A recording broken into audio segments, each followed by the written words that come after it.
Assalamualaikum warahmatullahi wabarakatuh. Baiklah, kami dari kelompok F sebagai kelompok penanggap utama yang beranggotakan Kisapti Mahfiraya Syifa dengan BP 1810531032 dan saya Rifa Yolanda dengan BP 181053102060. Baiklah, kami akan menanggapi materi dari kelompok A. Menurut kami, materi yang telah diberikan oleh kelompok A sudah lengkap dan sudah bagus. Tetapi di sini kami ingin menambahkan beberapa bagian materi lagi, yaitu mengenai basic rules atau aturan dasar menurut para ahli. Basic rules dari yurisdiksi sumber. Menurut azas sumber, secara umum, fiskus suatu negara berwenang mengenakan wajib pajak atas penghasilan yang bersumber dari negara tersebut tanpa memperhatikan domisili wajib pajak. Indonesia menganut azas sumber. Dengan demikian, setiap penghasilan yang bersumber atau berasal dari Indonesia dapat dikenakan pajak oleh fiskus Indonesia. Beberapa pakar mengemukakan aturan dasar atau basic rules dari yurisdiksi sumber. Pertama yaitu Prof. Mansuri mengemukakan bahwa ketentuan undang-undang yang menentukan negara mana yang menjadi negara sumber dari suatu jenis penghasilan tertentu juga telah menjadi kesepakatan masyarakat perpajakan internasional bahwa negara domisili hanya memberikan kredit atas pajak yang dipungut oleh negara lain apabila berdasarkan short rules negara lain yang memungut pajak adalah negara sumber. Selanjutnya yaitu yang kedua, menurut Pengwah Munhana sebagaimana dikutip oleh Prof. Guandi mengemukakan yaitu yurisdiksi sumber berdasarkan kepada suatu asumsi bahwa negara sumber memberikan kontribusi kepada perusahaan milik bukan wajib pajak dalam negeri untuk memperoleh penghasilan dari negara tersebut. Implikasi dari yurisdiksi sumber adalah bahwa Indonesia dapat memungut pajak secara sah dari orang pribadi atau badan bukan wajib pajak dalam negeri yang menerima atau memperoleh penghasilan dari kegiatan atau sumber yang terletak di Indonesia. Yang ketiga yaitu ketentuan perundang-undangan perpajakan. Dasar hukum dari short rules tercermin dalam beberapa pasal dalam Undang-Undang PPH tahun 1984 beserta perubahannya yang menegaskan bahwa yurisdiksi sumber yakni sebagai berikut. Pertama, pasal 24 ayat 4 UU PPH menegaskan bahwa yurisdiksi sumber yang berasal dari Indonesia yaitu tentang subjek pajak luar negeri. Yang B yaitu pasal 4 ayat 1 UU PPH nomor 7 tahun 83 sebagaimana telah diubah terakhir dengan Undang-Undang PPH nomor 36 tahun 2008 yang berbunyi yaitu yang menjadi objek pajak dalam penghasilan yaitu setiap tambahan kemampuan ekonomis yang diterima atau diperoleh wajib pajak baik yang berasal dari Indonesia maupun luar Indonesia yang mana dapat dipakai untuk konsumsi atau untuk menambah kekayaan wajib pajak yang bersangkutan dengan nama dan dalam bentuk apapun. Yang ketiga yaitu pasal 24 ayat 3 dan ayat 4 UU PPH nomor 7 tahun 1983 sebagaimana telah diubah terakhir dengan PPH nomor 36 tahun 2008.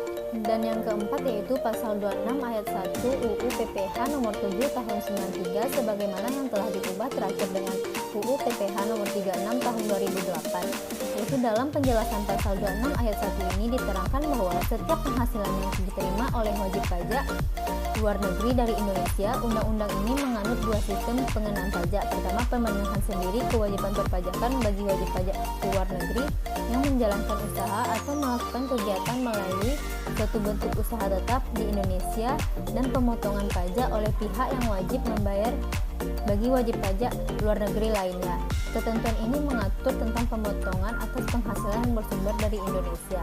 Dan yang terakhir yaitu bentuk usaha tetap, pasal 2 ayat 5 Undang-Undang PPH.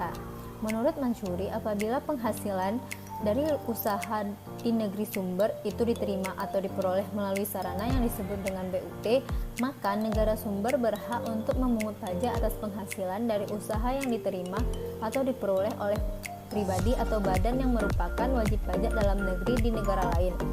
Jadi, yuridis fiskal BUT itu adalah bagaimana dari short rules yaitu sekumpulan ketentuan hukum yang menentukan apa syarat-syaratnya bagi suatu jenis penghasilan agar supaya negara tempat diterimanya atau diperbolehkannya penghasilan itu menjadi negara sumber yang berhak memungut pajak atas penghasilan yang diterima atau diperoleh dari negara sumber tersebut. Selanjutnya, yurisdiksi domisili.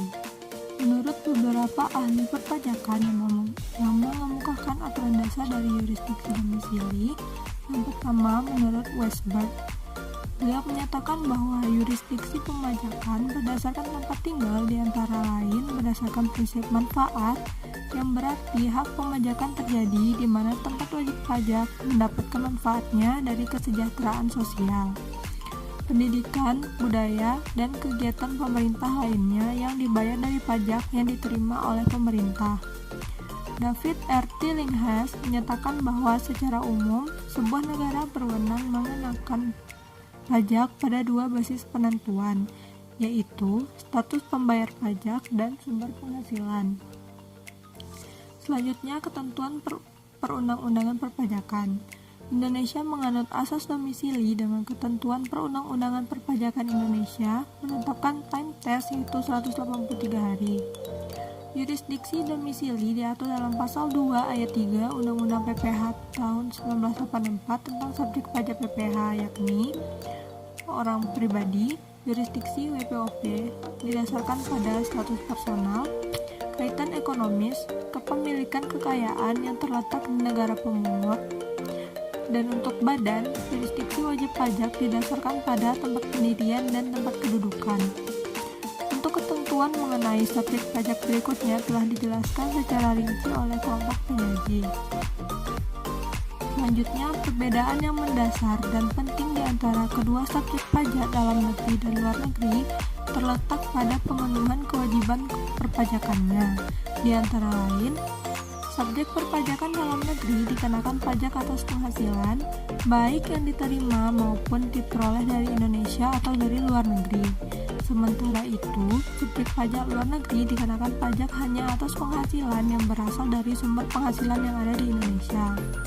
Subjek perpajakan dalam negeri dikenakan pajak berdasarkan penghasilan neto dengan tarif pajak umum, sedangkan sumber luar negeri dikenakan pajak terutang berdasarkan pada penghasilan bruto dengan pengenaan tarif sepadan alias tarif tunggal terhadap seluruh objek pajak, berapapun nilai yang terkandung. Selanjutnya, subjek pajak dalam negeri wajib menyampaikan SPT tahunan pajak yang berguna sebagai sarana untuk menetapkan besar pajak yang terhutang dalam 1 tahun pajak tertentu. Sementara itu, bagi subjek pajak luar negeri tidak wajib menyampaikan surat pemberitahuan atau SPT tahunan pajak karena kewajiban perpajakannya telah dipenuhi melalui pemotongan pajak yang bersifat final. Selanjutnya, hak pemajakan yang terdapat dalam P3B. Pada dasarnya, ada 3 jenis hak pemajakan yang terdapat dalam P3B. Yang pertama, hak pemajakan penuh atau exclusively taxing right. Yang kedua, hak pemajakan terbatas atau limited taxing right. Dan yang ketiga, pelepasan hak pemajakan atau relinquishes taxing right.